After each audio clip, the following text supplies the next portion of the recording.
신명기 24장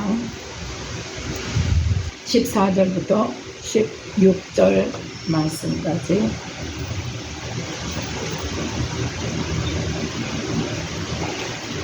한 16절 말씀만 봅시다. 16절 말씀 한 말씀만 함께 합독합니다. 신명기 24장 16절 말씀 함께 읽습니다. 아비는 그 자식들을 인하여 죽임을 당치 않을 것이요 자식들은 그 아비를 인하여 죽임을 당치 않을 것이라. 각 사람은 자기 죄에 죽임을 당할 것이니라. 아멘. 이 말씀이 아비의 죄와 자식의 죄가 구분이 되어져서 아비는 자식으로 인하여 죽지 않고 자식은 아비로 인하여 죽지 않는데, 왜 우상숭배를 우상숭배로 인한 그 악한 영의 대물림이 되고 그것들을 회개할 필요가 뭐가 있느냐, 네, 이렇게 말들을 하죠. 자, 그런데 사무엘 하를 보겠습니다. 다윗이 죄를 지었을 때 정확하게 그 상황이 드러나 있어요. 사무엘 하 12장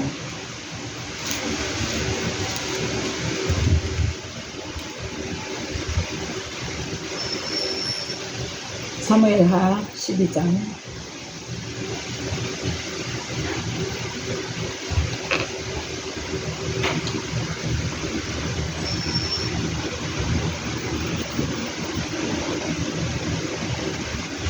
9절 말씀부터 14절 말씀까지 함께 있습니다. 그러한데 어찌하여 네가 여호와의 말씀을 업신여기고 나 보기에 악을 행하였느냐. 네가 칼로 햇사람 우리야를 죽이되 암몬 자손의 칼로 죽이고 그 철을 빼앗아 내 철을 삼았도다.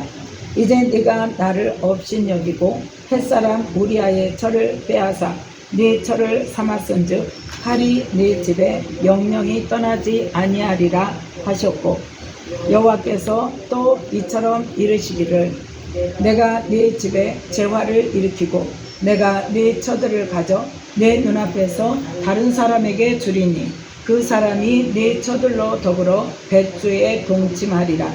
너는 은밀히 행하였으나 나는 이스라엘 무리 앞 백주에 이 일을 행하리라 하셨나이다.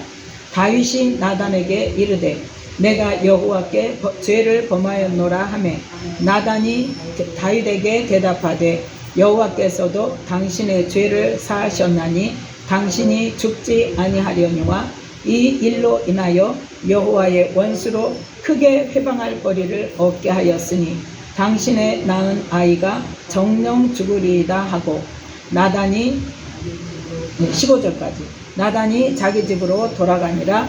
우리아의 처가 다윗에게 낳은 아이를 여호와께서 치심에 심히 앓는지라. 아멘. 그래서 이제 아이가 죽게 되었죠. 자, 여기에 보면 여러 가지가 나와 있어요. 첫 번째는 뭐예요? 칼이 네 집에 영영이 떠나지 아니하리라 그랬죠. 네.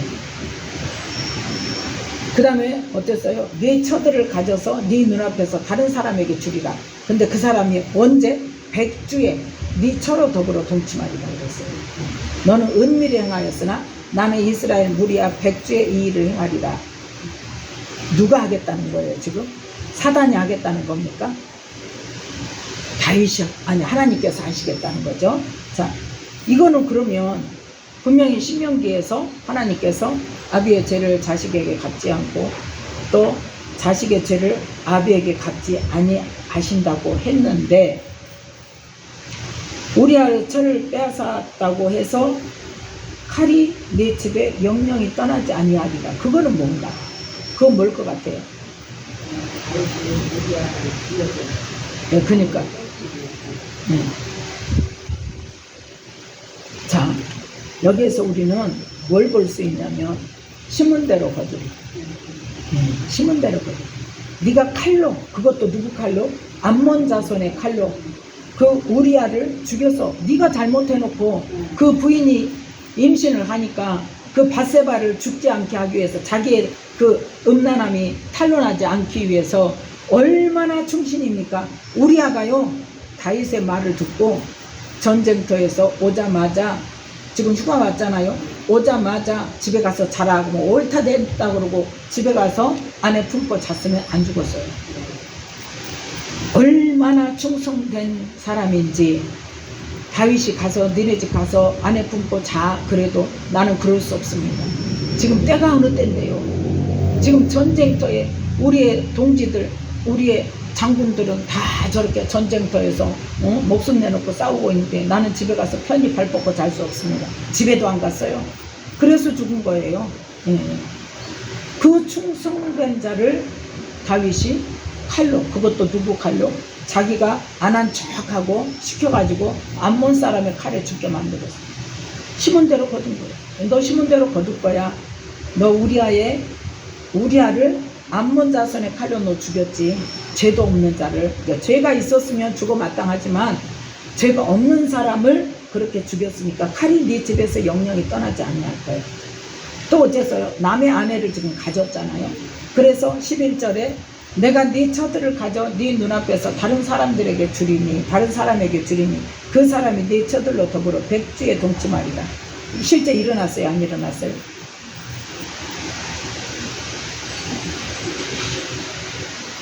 봤어요? 뭐야? 다윗 하면은 사건이 쫙 나와야지. 사건이 쫙 나와야지. 다윗의 처를 대낮에 데리고 잔 사람이 누구예요? 있잖아요. 멀리도 안 가. 누구요? 아들이. 예. 아들이 누가? 압살롬. 예. 압살롬이, 그것도 아들이 자기 아버지의 첩을 그 궁궐 그 옥상에서 벌건 대낮에 야 천막 쳐 그래가지고 그건 뭐예요? 아비를 수치스럽게 하겠다는 거예요. 그건 누가 허락하셨다? 하나님이 하게 하신 거예요. 압살롬이 음란해서 그런 게 아니란 말이에요. 하나님이 하게 두셨어요. 그 마음을 격동시켰어요. 네. 그걸 언제 말씀하셨어요? 미리 말씀하셨어요. 지금 나단 선지자를 통해서 다윗에게 너 지금 무슨 짓 하고 있냐? 그렇게 깨우치면서 다른 사람 이야기처럼, 백성의 이야기처럼 하니까 다윗이 그냥 뭐 네가 하면 불륜이고 내가 하면 로맨스고 나는 우리 아내를 취해놓고 아닌 척하고 우리아까지 죽여놓고 아닌 척하고 이런 죽일 놈이 어딨냐고 당장에 그 사람은 당장 죽어야 된다고 양을 3배나 4배나 갚아줘야 된다고 난리를 치니까 나단이 당신이잖아요. 그래서 하나님께서는 뭐한 대로 갚아주시는 거예요? 우리는요 이 신명기에서 아비의 죄를 아들에게 묻지 않고 아들로 인하여서 아비가 죽지 않는다는 것에 대해서 죄를 완전히 다 용서해 주고 없는 것처럼 다 아버지하고 아들하고 전혀 상관없는 것처럼 생각하지 말란 말이에요. 이걸 지금 누가 당해요?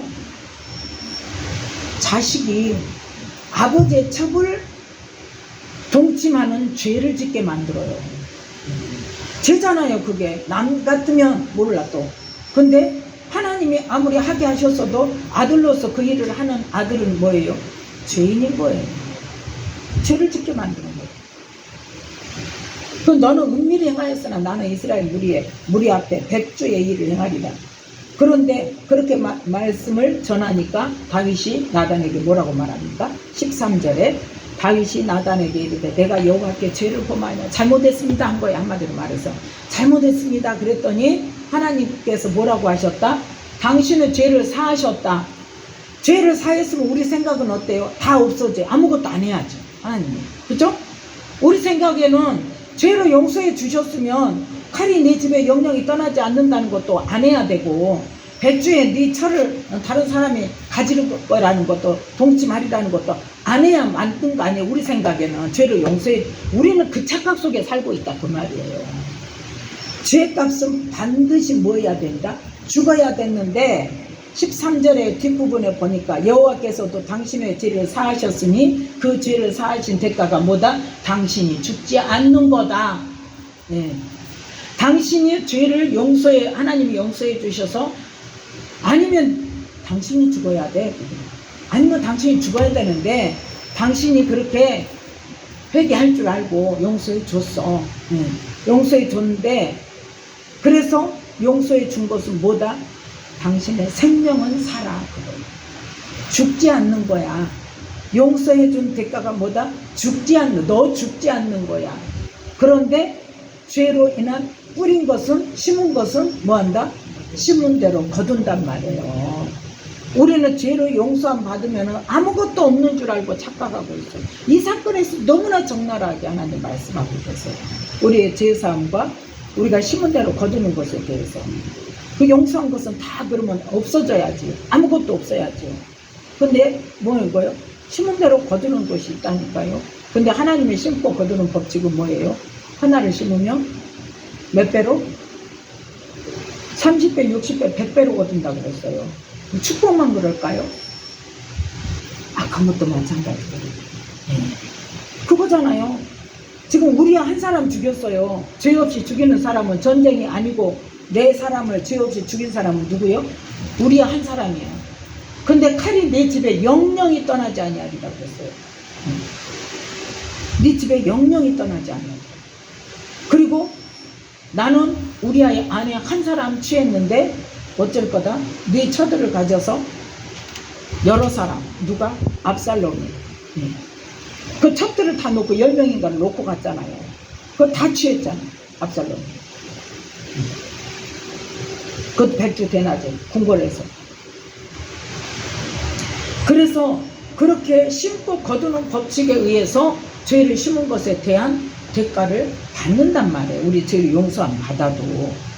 나의 죄값을 용서받는 것은 뭐다? 내가 죽지 않는 것. 죄의 값은 뭐예요? 죄의 싹은 사망이에요. 이 죄 때문에 너도 죽어야 돼. 근데 너는 지금 죄를 용서해 주셔서 하나님께서 너는 죽지 않는데, 그런데 그 죄의 열매가 누구였어요? 그 아이였죠. 죄의 열매가 아이였어요. 그래서 그 죄의 열매인 그 아이를 여호와의 원수가 누구요? 사단이 크게 회방하면, 지금 따지는 말에 하나님 앞에 당당하게. 그래서 그 죄의 열매인데 하나님 그냥 주실 거냐 이거. 그렇게 사단이 어때요? 하나님께. 그래서 죄를 용서한 것에 대한 우리가 알 수 있는 것은 뭐다? 우리가 죽지 않는 것. 죄 지은 사람이 죽지 않은 것. 그것이 죄를 사하신 대가고, 그 나머지 심은 대로 거두는 그러한 것이 있고, 또 뭐다? 원수마귀가 그 죄의 열매에 대해서, 죄의 열매는 누구 거예요? 사단의 것이잖아요. 그래서 그것을 마음대로 할 수 있는, 그거를 하나님께서 뭐예요? 하나님께서 그거를 하셨다고 그랬어요. 15절에 보니까 다윗에게 낳은 아이를 여호와께서 치심에 신이 앓는지라. 왜? 사단이 생명을 주장할 수는 없어요. 질병을 줄 수는 있고, 막을 수는 있고, 망하게는 할 수 있지만 뭐는 할 수 없다? 죽고 사는 건 할 수 없어요. 생명은 누구에게 있어요? 하나님께 있어요. 그래서 하나님께서, 근데 뭐 때문에? 원수가, 마귀가, 그건 죄의 열매인데 왜 그걸 살려두십니까? 그렇게 원수가 크게 회방할 거리를 얻었단 말이에요. 그래서 막 회방을 한단 말이에요. 그래서 어쩔 수 없이 공의의 하나님이시기 때문에 그 죄의 열매를 죽게 할 수밖에 없다는 것을 지금 선포를 합니다. 그래서 그 말을 듣고 그때부터 아이가 지금 어때요? 심히 아파요. 아파서 죽게 생겼어. 그랬더니 다윗이 금식을 합니다. 금식을 하니까 옆에 신하들이 말려요? 안 말려요? 말려요. 말려도 그럼에도 불구하고 계속 금식을 하고 먹지도 않고 그냥 저리 가라 그러고 하고 있으니까, 그러고 있다가 아이가 1회 만에 죽었어요. 18절에 1회 만에 그 아이가 죽으니까. 그러니까 죽으니까 옆에 신하들이 아이가 죽기 전에도 금식하고 저랬는데 죽었다 그러면 얼마나 상심이 크실까 하고 말을 안 해. 근데 분위기가 수근수근 하니까 다윗이 물어보죠. 아이 죽었냐? 그랬더니 죽었습니다. 그러니까 일어나서 씻고. 그러니까 참 다윗도 대단한 사람이죠. 아이가 죽었다 그러니까 어때요? 일어나서 씻고 먹어. 그러니까 신하들이 이해가 안 가는 거예요. 왜 그러세요? 그랬더니 다윗이 22절 함께 읽습니다. 가로되 아이가 살았을 때에 내가 금식하고 운 것은 혹시 여호와께서 나를 불쌍히 여기사 아이들을 살려주실는지 누가 알까 생각함이오니와 시방은 죽었으니 어찌 금식하랴. 내가 다시 돌아오게 할 수 있느냐. 나는 저에게로 가려니와 저는 내게로 돌아오지 아니하리라. 아멘. 그래서 죽고 나니까 다윗이 어쩌어요? 깨끗이 포기했어요. 하나님께 순복한 거죠.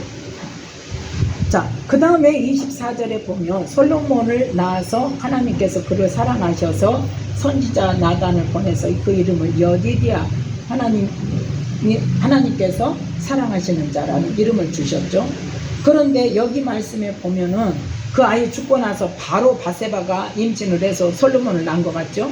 그런데 나중에 족보를 보니까 어떻더라? 그 위에 형이 셋이나 있었어요. 그러니까 그 많은 시간이 걸려서 네 번째 낳은 아이를 하나님께서 축복하신 거예요. 그리고 이제 그 네 번째 낳은 아이를 뭘로? 왕을 삼게 하셨죠. 그래서 그 다윗의 대를 이어서 왕권을 이어가게 하신 것입니다. 그래서 우리는 다윗이 이 죄를 지었을 때 또 마찬가지로 뭐 할 때? 그 병적조사할 때, 인구조사할 때, 그때도 뭐였다? 사단이 충동질했다 그래요. 또 다른 데서는 뭐라고 말씀하셔요? 하나님께서 그를 시험했다 그래요. 그래서 병적조사할 때도 그냥 용서해 주셨습니까? 아니잖아요. 그러니까 용서는 하시는데 거기에 대한 대가가 반드시 있다는 거예요. 그래서 우리가 예수님께서 죄값을 치러주시고 우리의 죄를 사해 주셨다고 회개하는 자에게 죄는 사해 주셨지만 죄로 인하여 다른 사람에게 피해를 주고 죄로 인하여 뭔가 심겨진 게 있고 뿌려진 게 있다면 거두는 것은 반드시 감당을 해야 돼요. 감당해야 돼. 지난번에 이제 전에 누가 그 치유성이 할 때 목요 치유성이 할 때 어떤 사람이 이제 좀 다녔는데 그 사람이 이제 그 재정 관리를 잘 못했어요. 그래가지고 여기서 빌려서 저기다 갖고 저기서 빌려서 저기다 갖고 대추나무 연 걸리듯이 그렇게 했는데 중요한 게 뭐냐? 어떤 사람을 자기가 이제 어쨌든 친하게 해가지고 남편 모르게 대출을 받은 거예요. 집을 담보해서 대출 받았던가 어쨌든. 그래가지고 이제 이자를 잘 갚다가 자기가 이제 막힌 거야. 그러니까 이자를 못 갚으니까 어때요? 은행에서 그 이제 담보 이제 대출을 그 사람 이름으로 했어. 또 대출도. 그러니까 그 집으로 가죠. 이 남편이 그걸 본 거예요. 그래갖고 난리가 나서 이제 고소를 한다고 난리가 났는데 그 와중에 이제 어떻게 하면 좋겠냐 벌벌 떠는 거예요. 그래서 네가 그건 벌린 거다. 사기친 거잖아요. 그거는. 이 집을 가진 사람이 대출해서 그 사람이 쓰는 것처럼 대출을 시켜가고 돈은 자기가 가져갔으니까. 근데 그거를 또 그 은행 직원도 알았다네. 그거를. 그런데 아무튼 그렇게 해서 줬대요. 그러니까 완전히 이제 남편이 난리가 난 거예요. 은행 직원하고 짜고 사기쳤다고. 고소한다고 난리가 나가지고 어떻게 하면 좋겠냐고. 내려놔라 그랬어요. 그건 네가 그거는 잘못한 거고 분명히 이건 죄를 지은 거다. 그러면 내려놓고 감옥에 갈 각오를 하고 하나님께 회개하고 도와달라고 기도를 해라. 사람은 할 수 있는 일이 없잖아요. 누가 도와줘 그거를. 돈 누가 딱 내놓으면 몰라. 그 돈을 딱 내서 당장에 갚아주면 몰라도. 그렇지 않으면 방법이 없잖아요. 그 남편이 고소를 하겠다는데 기다려달라고 한다고 되는 것도 아니고 당장 사기죄로 고소를 하는데. 그래서 그렇게 마음을 내려놓고 하나님께 불쌍히 여겨달라고 도와달라고 그렇게 기도를 해라. 그랬었는데 그 과정 중에 이제 어떻게 하다가 이제 안 오게 됐어요.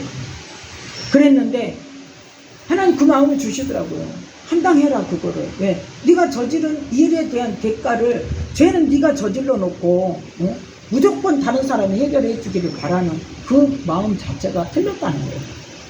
근데 재정관리가 복잡한 사람들은요 반드시 하나님께서 그 자기가 벌려놓은 일에 의해서 자기가 구덩이에 빠지게 되어 있어요. 그래서 완전히 끊고 정말 하나님 나 먹을 것 안 주시면 내가 굶습니다. 이제는 내 방법으로 하지 않겠습니다. 이제는 누구한테 빌리지 않겠습니다. 그거 완전히 내려놔야 돼요. 거기까지 가서 한 달에 10,000원 하나님께서 공급해 주시고 10,000원 갖고 살고 20,000원 공급해 주시면 20,000원 갖고 살고 그러면서 먹어야 될 일이 있으면 하나님 내가 무엇이 없습니다. 쌀이 없습니다. 하나님 나를 하나님이 공급해 주세요. 그러니까 누구를 바라볼 수 있도록 하나님만 바라볼 수 있도록 그래서 하나님께 구하도록 그래서 하나님께 구하면 받는다는 것을 알게 하시려고 그리고 철저히 내가 내 마음대로 돈 빌려가지고 막 카드 남의 카드 빌려가지고 남의 카드 빌려가지고 막 그렇게 썼다니까 그 사람들. 그래서 우리는 죄에 대한 대가에 대해서까지 죄를 용서함 받으면 그것까지 다 하나님이 해결해 주신다고 생각하는데 아니에요. 그래서 하나님께서 다시 아들을 주시고 사랑한다는 그 여디디아라는 이름을 주시기까지 바로 된 게 아니란 걸 지금 말하고 있는 거예요. 그 사이에 아들이 몇 명 있었다? 밧세바가 낳은 아들이 3사람 있었어요. 이 솔로몬이 4번째예요. 그래서 그 기간 동안을 참고 견디면서 어때요? 하나님께 사죄하는 속죄하는 마음으로 살아야죠. 그 기간을 거쳤을 때 하나님께서 드디어 4번째 아들을 낳을 때에 여디디아라는 이름을 주신 거예요. 그래서 이제는 뭐예요? 하나님께서 그를 사랑하신다. 그래서 왕위를 이어갈 수 있도록. 근데요, 밧세바가 낳은 아들들을 통해서 마리아도 그 아들의 소생이고 후손이고 요셉도 그 솔로몬이 낳은 아들의 후손이에요. 그러니까 참 하나님이 참 아이러니해요. 밧세바는 분명히 누구였어요? 다른 사람 아내였잖아요. 그럼 이 다윗의 부인들이 그냥 오직 다윗하고만 결혼한 사람들이 많잖아요. 근데 그 중에서도 다 내버려두고 꼭 우리 아내를 통해서 밧세바를 통해서 다윗의 그 왕계를 후손을 계보를 이어가게 그렇게 하셨단 말이에요. 그것도 누구까지? 예수님 계보까지. 예수님 계보까지. 옛날에는 그걸 몰랐는데 이제 그 마리아의 계보가 그 이제 위로 쭉 올라가다 보면 다윗이 낳은 아들 중에 나단의 아들인가 아마 그래요. 이 저기 중에 밧세바가 낳은 아이 중에. 그러니까 4 아들을 낳았는데 4 중에서 2 아들을 통해서 한쪽은 마리아, 한쪽은 요셉. 그렇게 해서 예수님이 태어나게 하셨다는 거예요. 그만큼 어때요? 다윗이 그런 죄를 지었음에도 불구하고 살인죄까지 지었잖아요. 그것도 남에게 누명씌워서 살인죄까지 지었잖아요. 그럼에도 불구하고 하나님께서는 뭐 하니까? 회개하니까 그 죄는 용서해 주시고 하나님께서 내 마음에 합한 자라고 말씀하시지만 그 죄에 대한 뿌린 대로 거두는 그러한 법칙은 누구에게도 변함이 없다는 거예요. 영원토록 어제나 오늘이나 영원토록 하나님이 사랑하셔서 특별히 택하시고 특별히 내 마음에 합한 자야 내 뜻을 이루리라 해서 그 가문에서 예수님을 태어나게 한 다윗이라도 죄에 대한 대가는 분명히 치렀다는 거죠. 뿌린 대로 거두는다는 것은 어느 누구도 예외가 없습니다. 그래서 우리는 죄사함을 받는다고 해서 그런 것까지도 다 없다고 착각하는 것은 자유다 이거야. 자유. 주님 앞에 가서 별소리를 다 해도 성경에 다 있다 하면 끝나. 그래서 우리는 뭐를 해야 된다? 조상들의 죄를 회개하고 그 죄로 인해서 되물림된 악한 영들과 뭐를 해야 돼? 반드시 영적 전쟁을 해야 돼요. 언제 해야 돼? 근데 영적 전쟁을 하는 때가 우리의 믿음의 어느 단계예요? 어린아이 단계예요? 청년의 단계예요? 아비의 단계예요?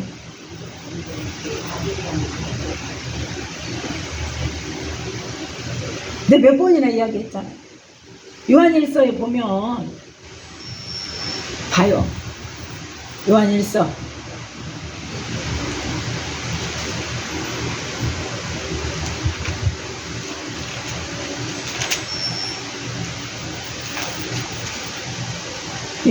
2장 12절부터 함께 했습니다. 자녀들아, 내가 너희에게 쓰는 것은 너희 죄가 그의 이름으로 말미암아 사함을 얻으며, 아비들아, 내가 너희에게 쓰는 것은 너희가 태초부터 계신 이를 알며, 청년들아, 내가 너희에게 쓰는 것은 너희가 악한 자를 이기었음이니라. 아이들아, 내가 너희에게 쓴 것은 너희가 아버지를 알았으며, 아비들아, 내가 너희에게 쓴 것은 너희가 태초부터 계신 이를 알았으며, 청년들아, 내가 너희에게 쓴 것은 너희가 강하고 하나님의 말씀이 너희 속에 거하시고 너희가 흉악한 자를 이기었습니다. 아멘. 언제 싸워요? 청년은 때 싸워요. 아직 영적 전쟁을 해야 한다는 것도 모르고 해본 적도 없고, 그런 사람은 아직 무슨 단계다? 어린아이 단계. 아버지, 존재로서의 아버지 하나님, 존재로서 아버지 하나님. 그리고 뭐예요? 항상 공부해 주는 것만 받는 뭐예요? 어린아이. 깐난이 울기만 하면 졌죠. 울기만 하면 기저귀 갈아줘. 울기만 하면 안아주고 얼러줘. 언제 그때를 벗어날 거냐? 청년이 되었으면 강한 자가 돼야 돼. 무엇으로 강한 자? 말씀과 성령으로 강한 자. 그래서 말씀이 너희 속에 거하셔. 이 말이 무슨 말이야? 말씀이 내 안에서 계속 살아 움직여서 내가 어떤 상황이 있을 때, 누구를 만났을 때, 어떤 일이 닥쳤을 때 뭐가 올라와야 돼? 말씀이 내 속에서 올라와야 돼. 이게 말씀이 거하신다는 거예요. 그냥 내가 말씀을 읽어서 알고 있어, 이게 아니라 어떤 상황에서 그 상황에 맞는 말씀을 내 안에서 성령님께서 툭 올려주신단 말이에요. 어디 속에? 생각 속에. 그래서 그 말씀으로 대적하는 거예요. 그 말씀으로 선포하는 거예요. 그 말씀으로 내가 할 일을 아는 거예요. 뭐 알고 끝나면 돼요? 실제로 해야지. 그래서 흉악한 자를 이겨야죠. 그런데 보세요. 이 영적 전쟁은 그러면 청년의 때에 해야 되고, 아비의 때는 뭐예요? 그 때를 지나서 이제 하나님의 주권 안에 들어가는 거예요. 온전히 신뢰하면서 하나님의 주권 안에. 바울이, 하나님께서 바울에게 예루살렘에 들어가야 된다. 거기서 핍박과 환난이 기다리고 있다. 미리 말씀하셨어요. 그 말씀을 받고 어디를 가요? 예루살렘을 가요. 가는 도중에 여러 사람을 만나요. 그 여러 사람이 다 뭐라고 그랬어요? 가지 말라고 그랬어요. 왜요? 핍박이 기다리니까. 잡힌다고, 결박당한다고. 그랬더니 바울은 지금 알아요, 몰라요? 알아요. 그런데 내가 지금 죽더라도 이제는 뭐다? 여한이 없다. 내가 달려갈 길을 마치고, 지금 내가 무슨 일을 당할지라도 하나님께서 가라고 내 마음에 성령에 메인받아서 나는 가고 있다. 하나님이 하라고 하시면 분명히 한다. 무슨 일이 있더라도, 내가 죽는 데에 간다 할지라도 나는 그것을 감당할 각오가 돼 있다.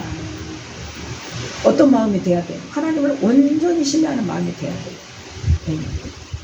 죽으면 죽으리라. 그게 아비 단계예요. 믿음이에요. 그 전에 어떤 단계를 반드시 거쳐야 된다. 청년의 단계를 반드시 거쳐야 되는데, 청년의 단계에서는 어떻게 해야 된다? 강해야 된다. 무엇으로? 성령으로, 예수 이름으로, 말씀으로. 그래서 말씀이 내 속에서 나를 쳐서 복종시켜야 된다. 그 다음에 뭐 해야 된다? 흉악한 자를 이겨야 된다. 그런데 보세요. 주변에 솔직히 말해서 교회하고 이 무속 집하고 나란히 있어도 어째요? 그냥 서로 안 건드리고 사는 거예요. 건드리면 골치 아프니까. 건드리면 골치 아프니까 서로 안 건드리고 그냥 살자. 서로 너도 살고 나도 살고 이러고 살고 있으니까 뭐를 안 해요? 이 성도들에게 뭐를 안 가르쳐? 그런 무속집에 가는 것을 안 가르친다는 말이에요. 거기 가면 안 된다는 거예요. 그래서 많은 성도들이, 제가 지난번에 몇 번 이야기했죠. 몇 가지 예를 들어서 이야기했죠. 제가 또 미장원회로 가니까, 지난번에 염색하러 미장원회를 갔더니 그 미장원 주인이 분명히 교회를 다닌다고 그 전에 갔을 때 말을 했거든요. 교회를 다닌다는 사람이 나 이제 약을 발라놓고 기다리고 있는데 유튜브를 보더라고요. 유튜브를 보는데 뭘 보냐? 뭘 봤겠어요? 지금 뭘 봐서 내가 이야기를 하겠어요? 무속인 저기를 유튜브로 보더라니까요. 그래서 이야기를 하는 거죠. 이렇게 보니까 무속인 저 유튜브 그 채널에 들어가서 보는 거예요. 뭐 보세요? 그랬어, 일부러. 뭐 보세요? 그랬더니, 아니, 뭐 이렇게 전 보는 게 나와서 재밌으니까 본대. 그래서, 교회 다니신다고 안 하셨어요? 교회 다녀요. 그래.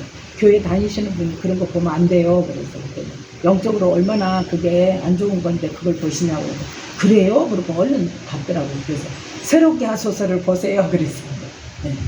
새롭게 하소서를 보시면, 심심하시면 그걸 보시면 하나님이 다양하게 역사하시는 그런 부분들을 볼 수 있고 다양한 사람들을 간증하는 것을 들을 수 있어서 영적으로 도움이 됩니다. 신앙생활에 도움이 됩니다. 그걸 보세요. 그랬더니 그래요? 그러고는 딱 닫더라고. 근데 관심 없다 이거예요. 문제는 여태 그거 재밌게 봤는데 뭘 그것 좀 본다고 내가 보러 간 것도 아니고 남 보는 거 보는데 아무 개념이 없다니까요. 그리고 텔레비에 나가고 나 하나님 믿는데요 그러면서 날마다 뭐 본다고? 오늘의 운세 본다고. 그건 아주 아무 스스럼 없이 이야기를 해요. 그건 뭐예요? 교회에서 한 번도 들은 적이 없다는 거예요. 오늘의 운세 보면 안 된다는 것을 들은 적이 없다는 거예요. 그건 뭐냐? 하나님과 우상을 겸하여 섬기는 행위예요. 그걸 가르치지도 않아요. 그래서 실제로 이 이스라엘 남유다가 망할 때에 어떤 일이 있었냐? 이거를 다 하면은 너무 시간이 많아. 다음 주에 합시다. 이거를 에스겔에서도 봐야 되고 예레미야서도 봐야 되고. 그래서 우리는 지금 오늘 중점적으로 뭘 아까 말씀을 봤어요. 다윗이 죄를 지었을 때 하나님께서 어떻게 행하셨는가? 심은 대로 거두는 것이 반드시 따라가고, 그 다음에 뭐다? 악한 영이 빌미를 잡고 그 죄의 열매, 악의 열매를 어쩔 수 없이 하나님께서 그것을 처리하실 수밖에 없는 거. 근데 그러면 다윗의 죄는 용서 받았다 못 받았다? 용서는 받았다. 용서 받았는데 그렇게 되더라. 우리는 그걸 기억해야 돼요. 그렇기 때문에 우리는 죄 짓는 것에 대해서 이제는 죄 사함을 받았고 죄 사함을 위해서 예수님께서 우리를 책임지시겠다고 죄값을 치러 주셨기 때문에 이제는 죄를 안 짓기 위해서 우리가 뭐하기까지 피 흘리기까지 대항해야 돼요. 네. 피 흘리기까지 죄를 안 짓기 위해서 대항을 하려면 뭐부터 해야 돼?